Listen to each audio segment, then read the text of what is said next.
비록 개가 된다 할지라도라는 제목으로 오늘 함께 말씀 나누겠습니다.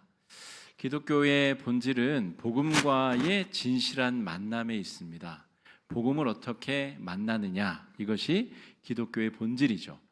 예수천당 불신지옥 외치는 분들도 계십니다. 그런데 복음의 본질은 천국에 가는 것 자체가 아닙니다. 그거는 결과적으로 천국에 가는 것이고, 복음의 본질은 복음을 알아차리고 복음을 만남에서 벌어지는 현상이다라고 볼 수가 있습니다. 복음을 제대로 만나면 우리 존재의 죽음을 경험하게 되고, 그 존재가 죽음을 이기고 다시 부활하게 됨을 경험하게 됩니다. 우리 찬양으로 함께 은혜를 나눈 것처럼, 광야를 지나가는 것처럼 때로는 정말 외롭고 척박하고 어려운 상황 가운데서도 하나님께서 우리의 구원자가 되심을 믿고 은혜로 나아갈 때에 광야가 또 다른 은혜의 현장으로 바뀌게 되는 것처럼, 복음을 제대로 만나게 되면 존재가 온전히 죽음을 경험하고 또 그 존재가 죽음을 이기고 다시 부활하게 된다는 것, 이것이 기독교의 본질, 복음을 만난다고 하는 것의 정확한 의미입니다. 지난주에 우리가 바리새인들과 예수님이 논쟁하는 장면을 보았습니다. 예수님께서 오병이어 기적을 베푸시고 수천 명의 사람들을 먹이시자 예루살렘의 종교 지도자들이 깜짝 놀라서 조사관을 파견했다고 말씀드렸죠. 바리새인과 서기관들을 보내서 예수가 과연 어떤 인물인지, 정말 기다리던 메시아가 맞는지, 그가 예루살렘에 올라와서 우리 자리를 다 빼앗지는 않을지 조사관을 보냈다는 거죠. 그런데 조사관들이 보니까 예수님의 제자들이 손도 안 씻고 빵을 집어 먹더라는 거예요. 야, 율법을 저렇게 가볍게 여기는 자가 어찌 우리의 구원자가 될 수 있겠느냐라고 생각하고 예수님과 논쟁을 벌이던 장면이 지난주 본문 상황입니다. 그 상황 이후에 예수님께서 멀리 이방 땅으로 이제 여행을 떠나시게 됩니다. 자, 갈릴리가 지금 우리 그림이 잘 안 보이실 텐데 가운데 보면 그래도 동그란 호수처럼 보이는 곳이 갈릴리 호수이고, 그곳에서 서북쪽으로 쭉 올라가면 두로라고 하는 도시가 나옵니다. 예전에 아합 왕의 왕비 페니키아의 공주 이세벨이 이 두로, 이 시돈 출신입니다. 그러니까 이곳은 아주 고대로부터 유명한 무역항이었고, 문명이 발달하고 무역이 발달한 그런 선진 해양 도시 국가였다는 거죠. 그런데 유대인들이 볼 때에는 한낱 이방 땅에 불과한 곳이 두로 땅입니다. 예수님이 이 바리새인들과 논쟁을 벌이신 다음에 두로에 가셔서 오늘 이 수로보니게 여인을 만나시게 됩니다. 그리고 나서 시돈을 거쳐서 쭉 이 데카폴리스 10개의 이방 도시를 지나서 다시 게네사렛에 도착하셔서 거기서 에바다 기적을 벌이시게 됩니다. 귀 안 들리고 말 못하는 사람의 질병을 고쳐주시는 거죠. 그러니까 두로 땅에서는 이방인을, 또 돌아와서는 유대인을 치유하시는 기적을 벌이시게 됩니다. 자, 방금 전에 바리새인 서기관들은 예수님을 못 알아봤죠. 예수님이 5천 명을 먹이고 병든 자를 고치고 수많은 기적을 베풀음에도 불구하고 그 제자들이 손 안 씻고 먹었다는 이유로 예수님을 못 알아봅니다. 그런데 정작 저 멀리 떨어져 있는 두로 땅에 있었던 이방 여인은 예수님을 알아보고 찾아오게 되었다라고 하는 거죠. 그래서 오늘 본문의 중요한 핵심은 복음이 어디까지 영향을 미치고 복음의 영향력은 어떤 변화를 일으켜내게 되는가. 아울러서 저와 여러분, 우리 신앙인들이 정말 우리가 복음을 제대로 만났는가, 복음을 만나고 우리는 죽었다가 다시 살아나는 경험과 같은 은혜의 경험을 하고 있는가, 우리 자신을 잘 돌이켜 볼 수 있는 시간이 되면 좋겠습니다. 지금 교육관 1층에 지금 동네 책방 혹은 독립서점을 만드느라고 제가 막 이래저래 뭐 책장도 옮기고 뭐 이래저렇게 하고 있는데요. 그 책방은 일반 서점과는 책방과는 좀 다릅니다.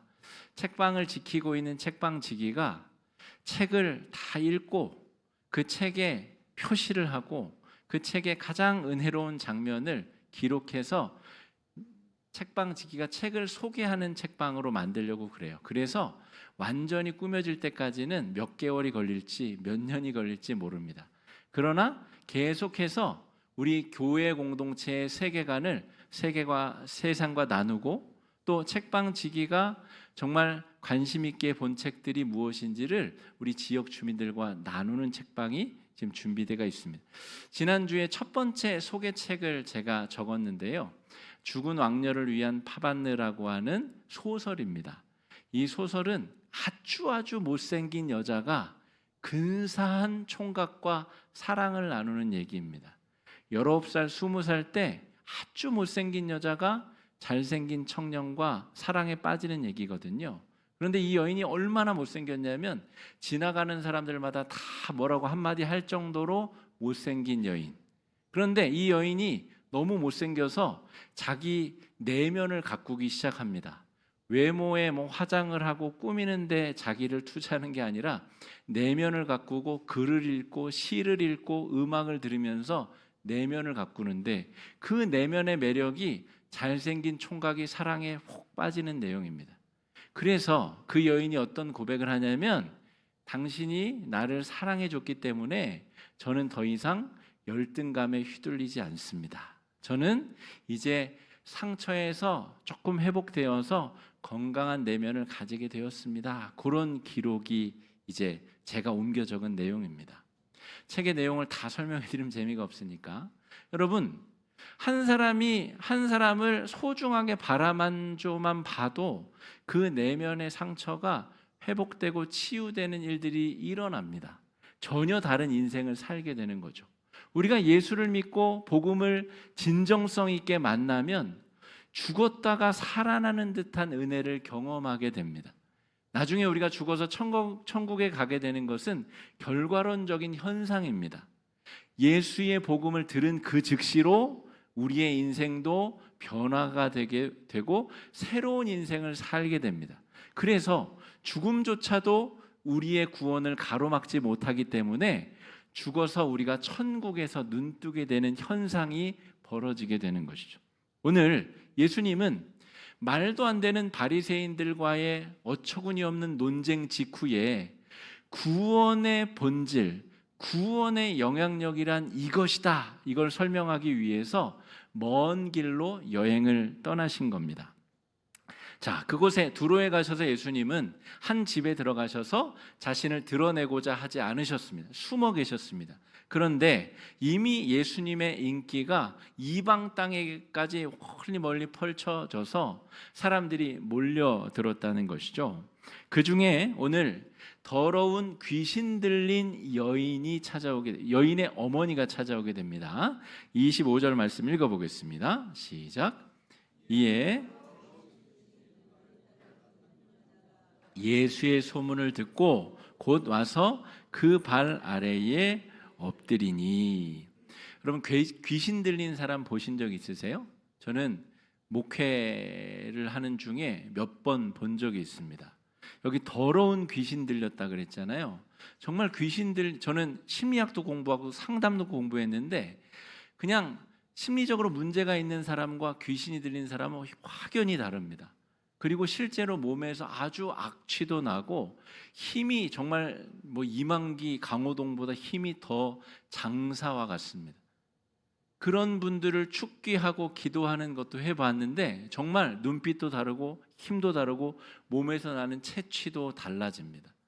더러운 귀신을 들린 여자아이의 이 어머니가 더 이상 탈출구가 없어서 소문을 듣고 예수가 자기의 동네에 왔다는 소식을 듣고 만사를 제치고 예수님 앞에 온 것입니다. 그리고 예수의 발 아래 무릎을 꿇었답니다. 아마 한 명 한 명 다 물어봐도 여기 계신 성도님들은 아무도 남의 발 앞에 무릎 꿇어 보신 적은 없을 거예요. 그런 일이 인생에 벌어지기가 쉽지가 않습니다. 죽을 죄를 짓고 사과하는 자리에서야 그럴 텐데 누가 뭐 그런 경험을 인생에 해보겠어요? 남 앞에 무릎 꿇게 되는 일이 평생에 한 번 있을까 말까 한 어려운 일입니다. 그런데 이 여인은 자존심이고 뭐고, 아까 제가 말씀드렸죠, 두로 땅은 페니키아 지방에 아주 돈 많은 사람들, 유력한 사람들이 사는 좋은 동네입니다. 그런데 그 좋은 동네에 사는 사람이 나사렛 저 어딘지도 모르는 촌동네 목수 앞에 무릎을 꿇고 나를 도와주십시오, 이렇게 고백하기라는 게 쉬운 일이 아니라는 겁니다. 그런데 이 여인은 예수 앞에 무릎을 꿇었습니다. 그리고 아주 절박한 마음으로 내 딸을 살려주십시오, 도와주십시오 청원하고 있습니다. 예수님이 평상시와 같으면 그래 한번 가보자 이렇게 하셨을 것 같은데 이런 말씀을 하십니다. 27절 말씀 읽어보겠습니다. 시작. 예수께서 이르시되 자녀의 떡을 취하여 개들에게 던짐이 마땅치 아니하니라. 야, 이건 해도 좀 너무하신 말씀을 너는 개야 이렇게 말씀하신 겁니다. 그래서 오늘 설교 제목이 비록 개가 된다 할지라도입니다. 자녀의 떡을 개한테 던지는 것이 합당하냐? 그렇지 않지 않냐? 왜 내가 이방인인 너의 딸을 고쳐줘야 돼? 이런 말을 한 것이죠. 그런데 이 여인이 이미 무릎을 꿇었다는 것은 어떠한 자존심과 어떠한 것도 다 지금 남아있지 않은 상태입니다. 예, 저는 개가 맞습니다. 그러더라도 당신 집안에 개가 먹을 음식은 개 사료는 줄 거 아닙니까? 아이들이 먹다가 흘린 음식을 개가 먹을 때 그걸 뭐라고 하지는 않지 않습니까? 개가 받을 은혜라도 저에게 주십시오. 지난주에 살펴봤었던 바리새인과 서기관들의 영적인 입장과 한번 비교해 본다면 정반대의 입장을 취하고 있죠. 그들은 예수님을 지금 판단하기 위해서 예루살렘으로부터 150km를 온 사람들입니다. 요거 율법 지키나 안 지키나 내가 한번 판단해 보자, 감찰해 가지고 우리를 구원할 수 있는 구원자인지 한번 보자, 그런 마음으로 온 사람들이고, 이 수로보니게 여인은 자기를 개라고 부르는 예수님을 향해서 맞아요, 저 개 맞습니다, 그렇더라도 괜찮으니 제발 내 딸을 살려주십시오, 이렇게 간구하고 있다는 거죠. 구약 성경에도 이 수로보니게 여인과 비슷한 사람이 등장합니다. 우리가 흔히 갈렙이라고 알고 있는 사람인데요, 갈렙의 이름의 뜻이 개새끼입니다. 개, 좀 더 박하게 말하면 개새끼입니다. 그게 자기 이름이에요. 이 사람은 본래 유다 지파에 속한 사람이 아니었는데 그니스 민족에 속한 이방 민족이었다가 출애굽을 하는 과정에 유다 지파에 딸려 나온 사람입니다. 그런데 이 사람이 어떤 믿음의 흔적을 가지나요? 출애굽을 경험하고 가나안 땅에 들어간 유일한 두 사람 중에 한 사람이 여호수아이고 다른 한 사람이 갈렙입니다. 이방 민족 출신이나 누구보다도 열정적으로 하나님을 섬기고 믿고 신앙했었던 사람, 개라는 이름을 가졌음에도 불구하고 그 이름과 상관없이 신실한 믿음으로 하나님을 섬겼었던 사람이 갈렙이라는 거죠. 여러분 이상하지 않습니까? 저 여리고 정탐을 할 때 여호수아 갈렙 똑같이 공을 세우는데 여호수아만 탄탄대로를 걸어요. 모세의 후계자가 되고 영도자가 되는데 갈렙은 이렇다 할 자리에 오르지 못합니다. 왜 그럴까요? 이방 민족 출신이기 때문에 그래요. 개 같은 사람이기 때문에 그렇습니다. 유대인들은 이방인들을 그렇게 취급했습니다. 그런데 그런 출신이었던 자가 누구보다도 위대한 믿음, 신앙을 가지고 헤브론을 점령하여 이 다윗의 도시 헤브론을 물려주는 위대한 영적 인물이 된다는 겁니다. 자, 그런 의미에서 본다면 지난주 우리 마가복음 7장 앞부분에 등장하는 이 바리새인과 서기관들은 어떤 사람이 되나요? 이 여인 때문에 바리새인들과 서기관들은 개만도 못한 사람들이 되는 겁니다. 예수의 은혜를 바로 눈앞에서 놓치는 사람들, 예수님이 은혜를 나눠주겠다고 하는데도 받기를 거부한 사람들, 개만도 못한 인물들로 스스로를 전락시켜버린 사람들이다. 영적 교만과 자만을 가진 자는 절대로 하나님의 자녀가 될 수 없다는 것을 의미합니다. 자, 복음은 그래서 유대인들의 전유물이 아닙니다. 유대인들만 복음을 들을 자격이 있는 것이 아니라는 거죠. 복음은 이방인이든 자유인이든 노예든 황제든 저 멸시받는 장애인과 죄인이든 상관없이 마음이 가난한 사람들, 가난하다도 기준이 많을 것 아니에요. 오늘 본문이 그래서 기준을 딱 정해주는 것입니다. 자기 자신이 개 취급을 받아도 개 취급을 받으며 은혜를 경험하는 것이 낫다고 여기는 사람들만 하나님의 자녀가 될 수 있는 자격이 있다라고 오늘 본문 말씀은 우리에게 분명히 선포하고 있습니다. 자, 이사야서 66장 2절 말씀을 우리 한번 같이 읽어볼 텐데요. 한번 읽어보겠습니다. 시작. 나 여호와가 말하노라. 내 손이 이 모든 것을 지었으므로 그들이 생겼느니라. 무릇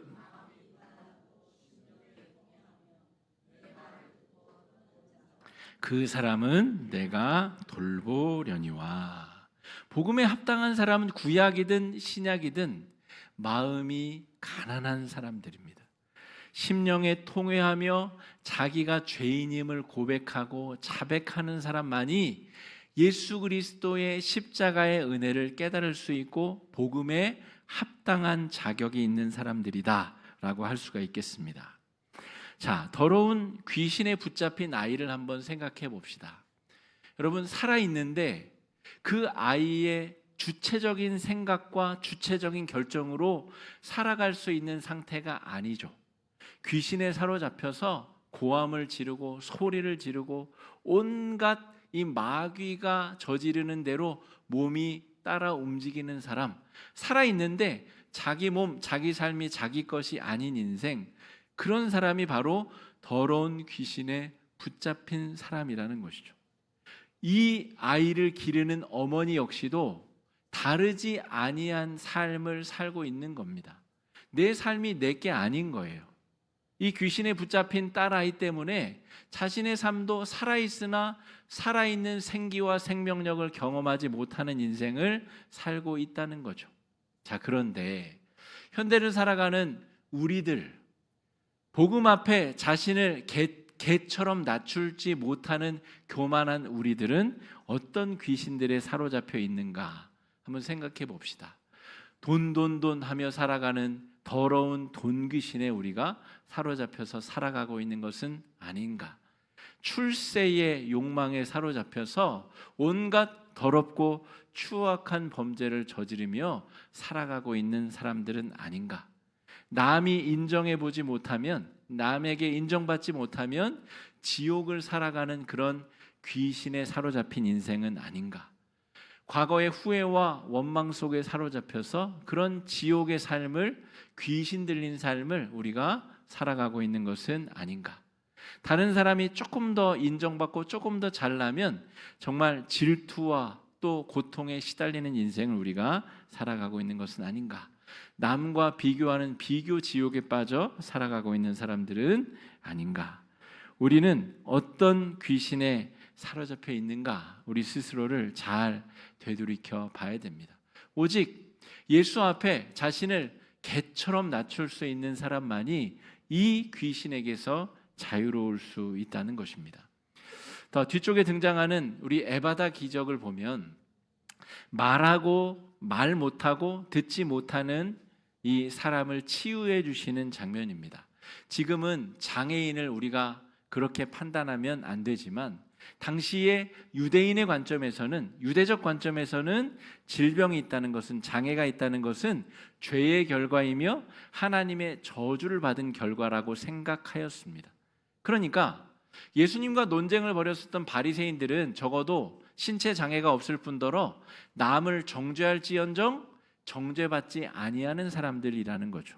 그런데 예수님의 은혜가 지금 누구에게 임했죠? 이 못 듣고 말 못하는 저주받은 자라고 손가락질 받는 자가 오히려 예수의 은혜를 받았다는 것입니다. 유대인의 관점에서는 그 사람이 저주받은 사람이나 예수님의 관점에서 볼 때에는 오히려 그 바리새인들과 서기관들, 예수님을 알아보지 못하는 그 율법주의자들이 바로 귀먹고 말 못하는 저주받은 사람들이다라고 하는 겁니다. 여러분, 이 주일 아침 하나님의 선포되는 말씀을 통해서 우리는 정말 예수 그리스도 생명의 복음을 만났는가?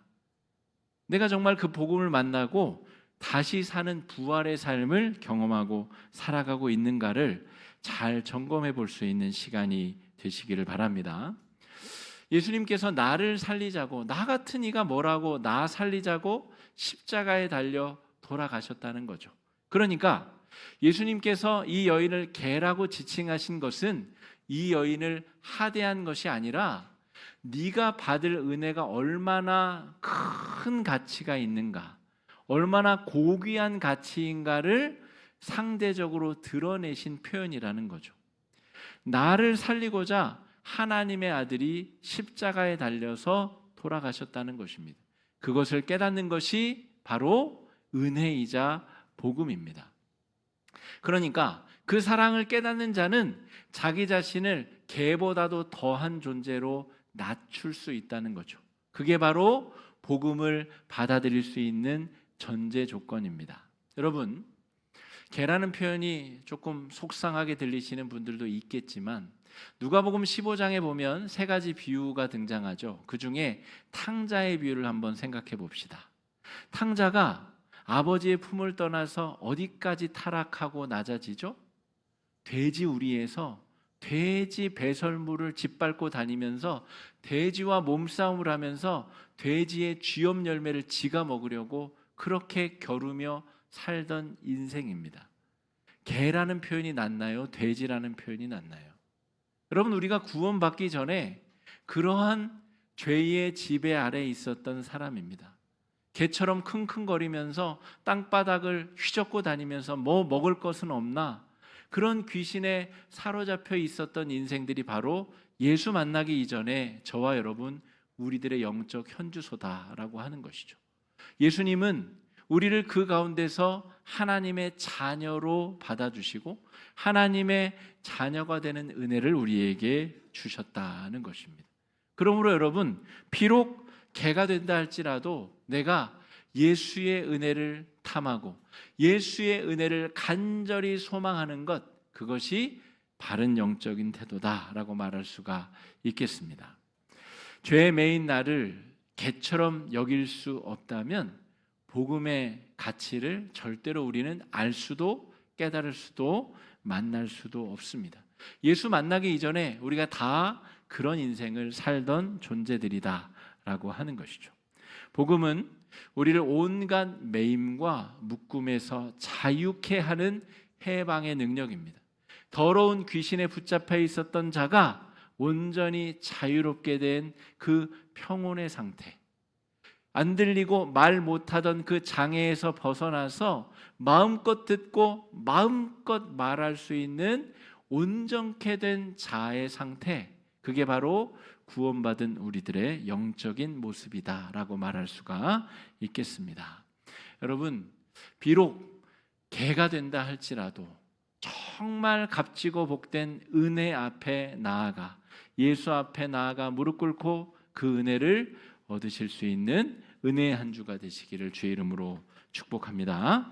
이 시간에 말씀 의지해서 함께 기도하실 때에 주님, 우리가 정말 바리새인과 서기관과 같은 그런 정말 교만한 마음으로 십자가 앞에 서 있지는 않습니까? 주님 앞에 무릎 꿇고 내가 개보다 더 못한 존재가 된다 할지라도 예수께 은혜를 입는 존재가 될 수 있게 달라고 이 시간에 함께 기도하며 믿음으로 나아가겠습니다. 기도하겠습니다.